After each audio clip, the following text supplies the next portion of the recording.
ദക്ഷയാഗം. പണ്ട് പ്രജാപതിമാരെല്ലാവരും കൂടി ചേർന്ന് ഒരു മഹായാഗം നടത്തി. യാഗശാലയിൽ പ്രധാന ദേവന്മാരെല്ലാം അവരവരുടെ ഹവിർഭാഗം സ്വീകരിക്കാനെത്തിയിരുന്നു.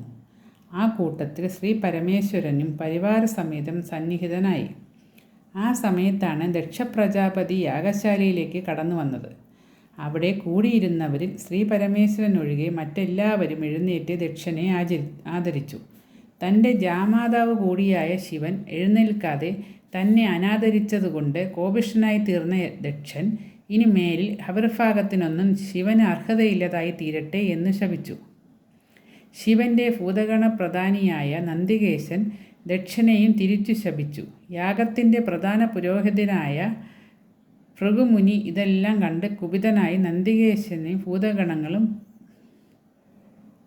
പാഷണ്ഡന്മാരായി ഭവിക്കട്ടെ എന്ന് ശപിച്ചു. യാഗം ആകെ അലങ്കോലപ്പെട്ടു. എല്ലാവരും യാഗശാല വിട്ടിറങ്ങി പോവുകയും ചെയ്തു.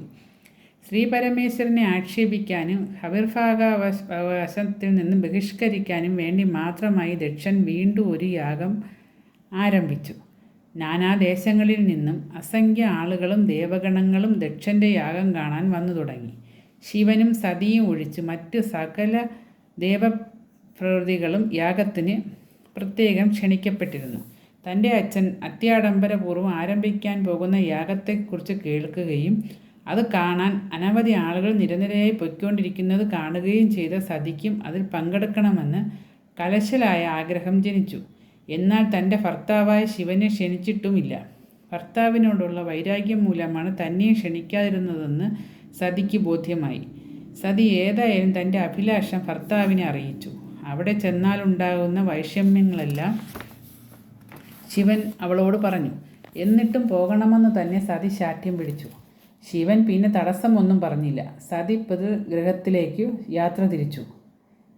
സ്വാമിനിയുടെ സഹായത്തിനു വേണ്ടി ഭൂതഗണങ്ങളും അവരെ അനുഗമിച്ചു.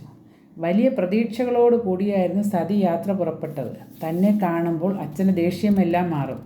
അച്ഛനും അമ്മയും വാത്സല്യപൂർവ്വം തന്നെ സ്വീകരിക്കും. സഹോദരിമാർ 15 പേര് അവരുടെ കുട്ടികളോടുകൂടി വന്നിട്ടുണ്ടായിരിക്കും. എല്ലാവരുമായി കുറേ ദിവസം ഉല്ലാസമായി അവിടെ കൂടാം എന്നൊക്കെ. പക്ഷേ അവിടെ എത്തിയപ്പോഴാണ് പ്രതീക്ഷകളെല്ലാം തെറ്റിയെന്ന് മനസ്സിലായത്.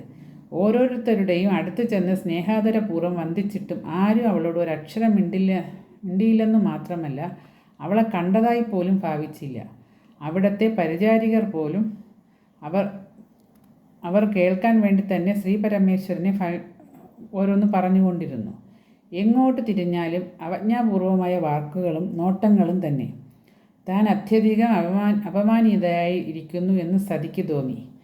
പുറപ്പെടുന്നതിന് മുൻപ് തന്നെ ഭർത്താവ് പറഞ്ഞിരുന്ന കാര്യങ്ങളെല്ലാം ഓർത്തപ്പോൾ ഭർതൃസന്നിധിയിലേക്ക് പോകാനൊരു വിഷമം. ഇത്ര ദുഷ്ടനും അല്പനുമായ ഒരു പിതാവിൻ്റെ പുത്രിയായി ജീവിക്കുന്നതിലും ഭേദം മരിക്കുകയാണ് നല്ലതെന്ന് നിശ്ചയിച്ചുകൊണ്ട് അവൾ യാഗശാലയിൽ പ്രവേശിച്ച് പിതാവിൻ്റെയും മറ്റെല്ലാവരുടെയും മുന്നിൽ വെച്ച് യാഗാഗ്നിയിൽ സ്വശരീരം ദഹിപ്പിച്ചു. സോമിനിക്ക് നേരിട്ട ഈ അപമാനവും അത്യാഹിതവും കണ്ട് സഹിച്ചു നിൽക്കുന്നവരായിരുന്നില്ല ശിവൻ്റെ ഭൂതഗണങ്ങൾ. അവർ ആ യാഗശാലയിൽ കണ്ട സകലതും തല്ലിപ്പൊളിച്ചു, തവിട് പൊടിയാക്കി. കയ്യിൽ കിട്ടിയവരെല്ലാം കൊന്നുകളഞ്ഞു. ചിലർ ഓടിച്ചെന്ന് ശിവനെ വിവരമറിയിച്ചു. കുപിതനായ ശിവൻ്റെ ജടാമകുടത്തിൽ നിന്ന് ഉഗ്രമൂർത്തിയായ വീരഭദ്രൻ ആവിർഭവിക്കുകയും യാഗശാലയിലേക്ക് പാഞ്ഞു ചെന്ന് അവിടെ ഒരു സംഹാര താണ്ഡവം നടത്തുകയും ചെയ്തു.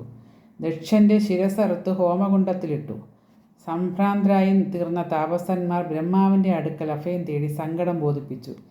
ശിവൻ്റെ കോപം തടയാൻ താൻ അസമർത്ഥനാണെന്നും നിങ്ങൾ തന്നെ ശിവനെ സമീപിച്ചു ശാന്തനാക്കണമെന്നും ബ്രഹ്മാവ് ഉപദേശിച്ചതനുസരിച്ച് എല്ലാവരും കൂടി കൈലാസത്തിലെത്തി സ്തുതിച്ചു. ക്ഷിപ്രപ്രസാദിയായ ശ്രീ പരമേശ്വരൻ ഉടനെ തന്നെ വൈരാഗ്യങ്ങളെല്ലാം മറന്ന് ശാന്തനായി വീരഭദ്രനെ പിൻവലിക്കുകയും ശിരസ് നഷ്ടപ്പെട്ട ദക്ഷൻ്റെ കഴുത്തിൽ ഹോമത്തിനറുക്കപ്പെട്ട ഒരാടിൻ്റെ തലവച്ച് പിടിപ്പിച്ച് പുനരുജ്ജീവിപ്പിക്കുകയും ചെയ്തു. തത്സമയം മഹാവിഷ്ണു അവിടെ പ്രത്യക്ഷനായി. ദക്ഷന് ജ്ഞാനോപദേശം നൽകി അനുഗ്രഹിച്ചു. അഹന്തയെല്ലാം നശിച്ച് ചീഞ്ഞ ശുദ്ധി ലഭിച്ച ദക്ഷൻ ബ്രഹ്മവിഷ്ണു മഹേശ്വരന്മാരെ നമസ്കരിക്കുകയും അവരുടെ അനുഗ്രഹത്തോടു കൂടി യാഗം പൂർത്തിയാക്കുകയും ചെയ്തു. സതിയാകട്ടെ ഹിമവാന്റെ പുത്രിയായ പാർവതിയായി പുനർജന്മമെടുത്ത് വീണ്ടും ശ്രീ പരമേശ്വരൻ്റെ പത്നിയായി തീർന്നു.